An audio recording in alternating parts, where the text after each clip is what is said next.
On with you, baby. What's your name? I'm cool, man. I'm cool. I'm Sean. What's up, Um, Sean? What can I do for you?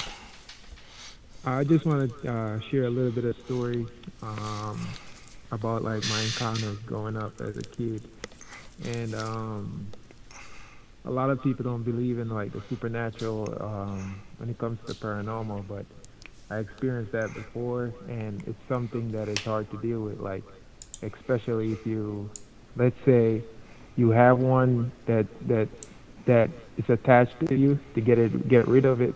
It's one of the hardest thing to do, and like no pastor can get that out for you. Like they might move it away for a time being, but you have to come back and go to God and try to get it off of you. Case in point, I had like when I was a kid, I think because of the land that I grew up on, I challenged a spirit before, like literally challenged it because it was like active on the land and it was like bothering me. And I said, okay, like me and you was gonna face off. So we faced off, and literally the spirit haunted me for 10 years. And every night I couldn't sleep. You know what I mean? Like I could not sleep. But this happened over like a 20 year like 20-year lifespan, like over like 20 years since I was since I became like since I was living like 20 years straight. And I grew up on that land, and because I grew up on the land, it's like my grandma knew the spirits were there, but she didn't. Older generation, they don't say a lot. They just talk, and they talk in parables all the time. But case in point, um, finally, I got rid of the spirit, and how you get rid of it is like you got to put on your armor of God. And this is something that you have to do, and I had to do it. But in the Bible, all the people who put on their armor of God, they had to go to the mountains. So I started reading up on the Bible, went to the mountains, and actually went to the mountains and put on my armor of God. Now you're going to be tested. Every one of the prophets, they were tested, right? So to prove this was true, and to prove it was true to myself, I did exactly how the prophets did. I went to the mountains and I prayed. And I prayed for like 20 minutes, shut my eyes, and I prayed, right? And the spirit that was attached to me, it didn't let me sleep. If I had to sleep, I would have to sleep with the sheets over my head. You know what I mean? Because of the situation. Now, long story short, after I finished praying and I put on the armor of God and I started praying, I got home and there was a goddamn gun pointed to my head.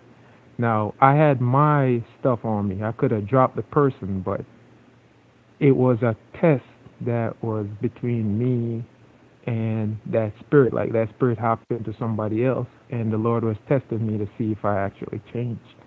And I didn't hurt the person, and the person walked away. And ever since then, I can go to bed and sleep, and nothing mess with me. So for people who mess with the supernatural, I would say, yo, don't, because that thing is. Don't even challenge him. Don't talk to him. Just leave him alone and go about your business. Because for real, you don't want that work with him. I'm with you, brother. You leaving a lot out of that story, though. I get what you're saying, but you're leaving a whole lot out of that story. And I guess you're leaving it out because you're uncomfortable talking about it. Um, Not re- Not really. It's just that it happened like over, and it's a really great story. And I wanted to like talk to you about it and like give you the whole info because I think a lot of people would like it, and it would actually give people a better insight into the supernatural. And like I said, this happened to me from I was a boy. So me and my little cousin, he seen it as well. And as I got older, I started putting the pieces together, between my life to find out that the land that I grew up on was haunted. And what was the background of the land? Was it Native American land? What kind of land was it? well, it was passed down to my grandma. She didn't say why, but I can even give you some speculation how I knew the land was haunted. Now, this land is on a hill, and there was a part of the land, two parts of the land where one part it's like it was always, it was never cut. That part of the land scared me. Like even my little cousin, like we used to like play with kites, paper kites and all that. And the kites would, like the wind will cut the thread of the kites and they would fly into that part of the land, and we'd never go for it. No matter what it is, we'll never ever went over there to like pick up those kites. But anywhere else, we would just feel, we'll feel like it's okay to pick it up. Now, there was another part of the land where it would bear a lot of fruits, such as, because this is in the Caribbean, it would bear like breadfruit, ackes, apples and all that type of stuff.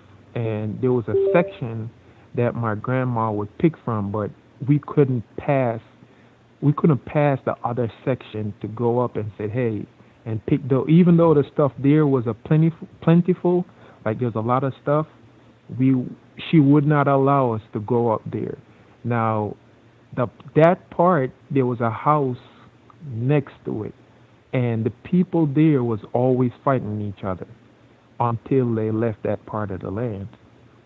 Now, after those incidents, after those incidents happened when I was a boy, when I became a teenager, my first run-in with this, entity is like I'm sitting down, playing Game Boy Advance. That's the first time they came out, and I'm sitting there playing it, and there was a lady below my grandma on the same piece of land, same piece of property. She came up and she was like, I can't, there's a problem going on. I can't open my bathroom.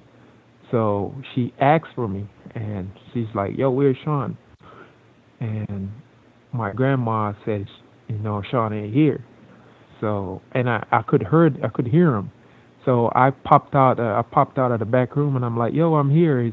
She's like, well, I need some help with my bathroom. I said, okay, I'll be there in a minute. Now, my grandma, she don't really like to talk. Like if she talks in parables. So she said like, where are you going? I'm like, I'm going down to help the lady. And didn't you hear what she said? Like her bathroom weren't open. And as a teenager, you feel like you're strong and all that. So long story short, she looked at me. My grandma looked at me and said, hey man, don't leave the house. Stay inside. I'm like, nah, I got this.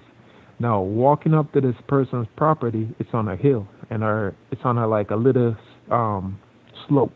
So you're going upwards, and actually your steps are made out of tires because it's the Caribbean, so we kind of do stuff different.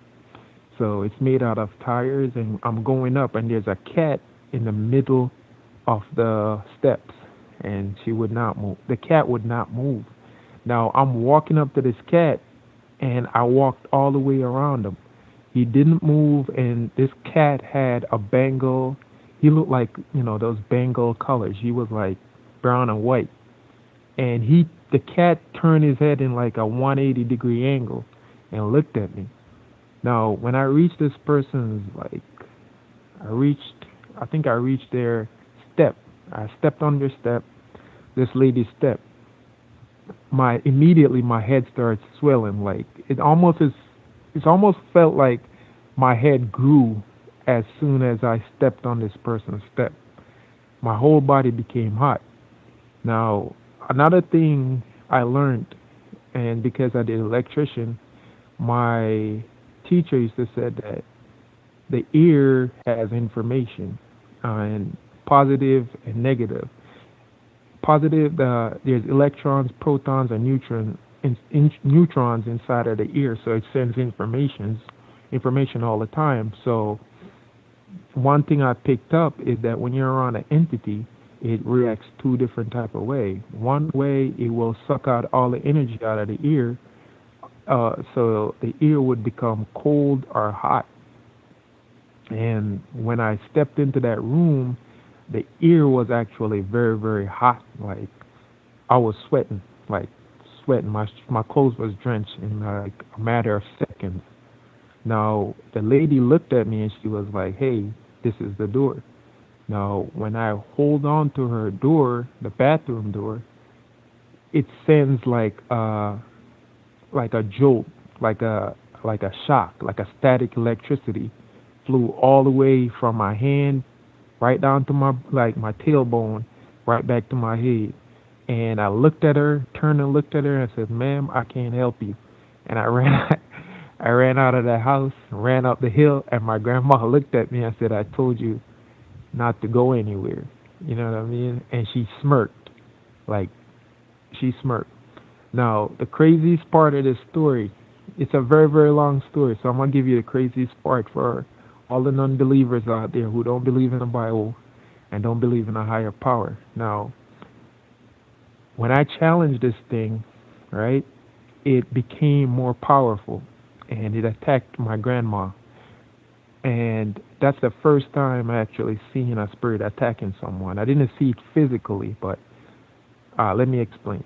So I challenged it, and I'm guessing I was too strong for it. So a couple days after, it attacked my grandma in her sleep. Now my grandma sleep with her lamp. Like she's a older, she's like 89, so she don't really like electricity. She likes those older lampshades. Now I see why she liked it because fire, like the heat of a fire, can tell when spirits are around. Like the way it blaze and dance, it dance differently. So when I went into that room, because my room is in the back, I I'm actually I actually heard her sleep talking. So I got up, went in her room, and I can look at the lamp, and the fire was dancing in a very very aggressive manner.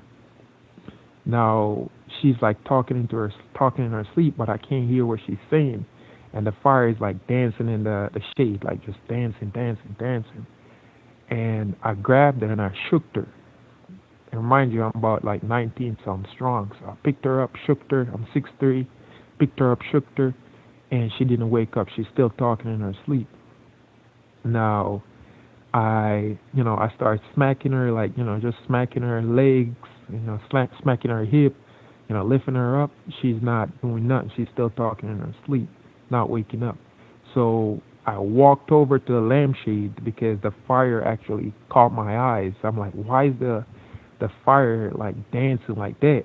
Now I saw the Bible and something told me like, hey, pick up the Bible and tapped her in her shoulder with it.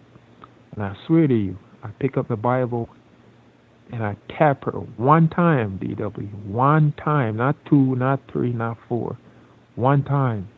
And when I tapped her, she opened her eyes immediately. And I said, "What's wrong with you?"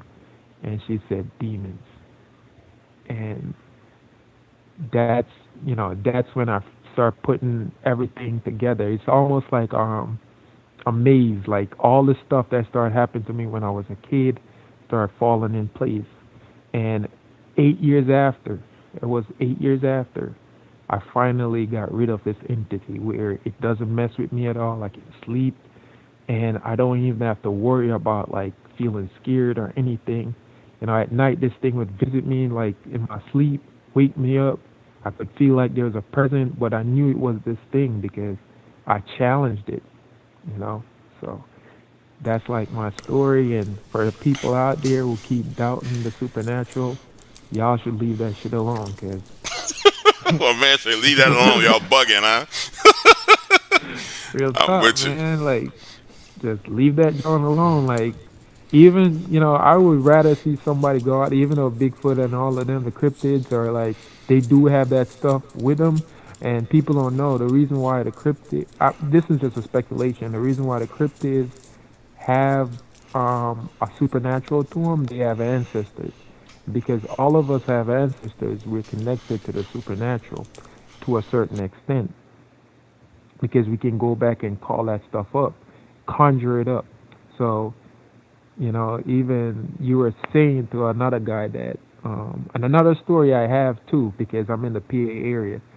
There was this one guy on your show where he was saying that the fog, I experienced something similar like that, because the place that I go to pray at, I visit that very, very often to pray, because that's where I put on my armor of God, and that's where I go because the frequency is better in the mountains. That's why all the prophets in the Bible goes to the mountains and pray because of the frequency. The city it cuts off the frequency, and there's a lot of synagogues in the city, so it conceals your prayer. That's why the mountains are always good. So, long story short, I went up there one time, and the same way the guy described the fog rolling in, and he was saying there's creatures in these fog that will take you. I I kid you not, I can box, I can fight. I've been in the ring. So, long story short, I got into this mountain and said, okay, I'm gonna do my prayer and I'm gonna do a small hike, right? Now, when I got there, I know how fogs look. I drove through fogs all the time, and this fog was different though. It was almost as if when you have a snow, like there's a snowstorm and there's an avalanche, and then after the avalanche settle, you see that there's debris, like this fog debris flying in. That's exactly how it looks. It looks like a avalanche with a smaller debris of like snow coming forward. And while I was there, when I saw that fog, immediately all the hair on my body started standing up, and I, my bowels started to move. I think I pissed for at least 2 minutes straight. Now people might be looking at this and say, "Man, you just wanted to pee," but I'm gonna tell you something. Animals, human beings, when you're all gearing up, when your flight or fight response is triggered, your bowels will move. And then when you're faced with an enemy that is stronger than you, your body is gonna release its bowels to make you a lot lighter and faster and swifter. As fighters, we would go to the bathroom and we'd sit there for half an hour just to release our bowels. Now, I pissed for 2 minutes straight, and even after I finished peeing, man, I still wet myself. And the whole time, my adrenaline is kicking. Right now, when I got, because I was going up in the mountains to do that mini hike, I didn't pray yet. So when I got back down, I'm like, nah, there's something wrong. I'm not gonna do this hike. I saw a guy and he was like 6'4", and I said, "Yo, my man, like, is the fog always like that?" And he looked at me, but he didn't look at me like I was an idiot. He looked at me like, at least you got some common sense. That's the look he gave me. And he said, he didn't say much. He just looked at me and said, "This fog is like different. I don't know what it is." But the guy worked at that.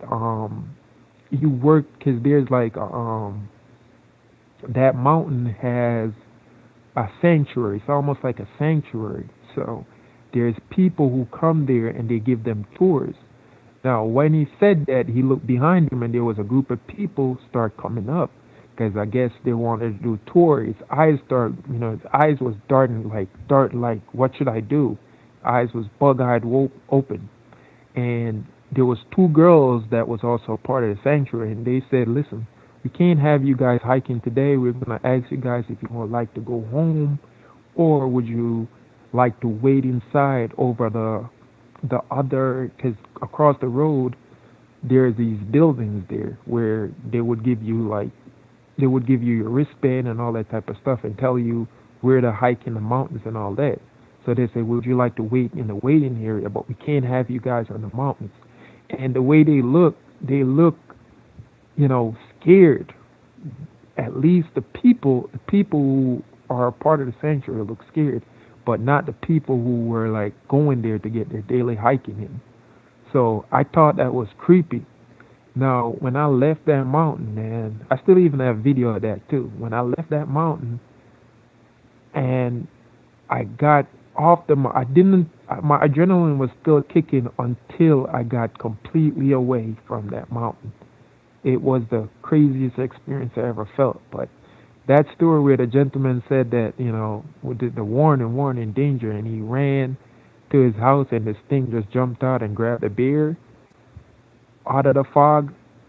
I think that story is real, man, and that's all. That's what I wanted to share with the people out there, and just leave the supernatural part of the stuff alone, man. Just leave that part alone. Just enjoy it from a distance. Nah, I'm with you, bro. Let me help you with two things though. So if you ever run across anything, there's nowhere that you need to go to put on the spiritual armor of God. We can Mhm. put it on right now where we're sitting. Second thing you gotta understand is it doesn't matter what spiritual entity you face, you have Mm-hmm. no power in the spirit realm to face it except for the power from God. People get it confused. So I'm Mm-hmm. from New Orleans, right? And Right. like here we have a keen sense of this because in New Orleans people go and they do various spiritual rituals and spells and things because they're in search of power to make money, Right. power to influence other people, power to do these things. And so they become into covenants and partnerships with spirits. They'll go and buy Mm-hmm. a come to me candle to get a guy to come to them that they want. They'll go and buy a cash candle to get money to come to them. So the spirit realm exists. um, Mm-hmm. and all power that we have in that spirit realm is going to be through some spirit. So if you are a worshiper of God, a worshiper of Jesus Christ, then you depend on His power to defend you from anything, and you don't go picking fights with things because if you're not right, then you will get your butt whipped. And how? What do I mean by not being right? Right. So the Right. legal grounds that they attack you through is your walk in as a Christian or your walk as a person. So if you living in sin, completely unrepented sin, then they have legal, I mean literal legal ground and legal basis to touch you and do things to you. So it really boils down to repentance and understanding the power that you have through Jesus Christ or through God, and that's the only power you have. If you understand that, then you can ward off a whole bunch of things. But technically, it's still not you. It's God doing it, and it's you walking in the promises that God have made to you, and you'll be fine. And that's what most people in the paranormal field don't understand. I have a keen understanding of it because of where I grew up and where I am now. It literally happens all day long. When I tell you, I know people who work with marine spirits now. I know people who work with Papa Legba. Like these people Mm-hmm. actually, like literally, they're in partnerships with these spirits, and they get results from it, um, based on what they want, and then they pay prices for it as well. So um, you don't have to go any place special if you believe in Jesus. You don't have to go on a mountain. You know, He's with you wherever you are, and and that power is with you wherever you are. But bro, I'm gonna let you go, Now, and I'm gonna get on to the next caller, man. I appreciate you calling in and sharing the story with me, my man. all right, no problem, man. If you want a full story, just let me know, and I I got can your give number. I'm you a gonna full call you tomorrow, story. bro. I want to hear the whole story. I'm gonna get the whole story. This is All gonna be right, it's cool. a damn good story, bro. I'm gonna call you. Trust me. All right, man. All right, peace out, fam. All right, cool. Peace.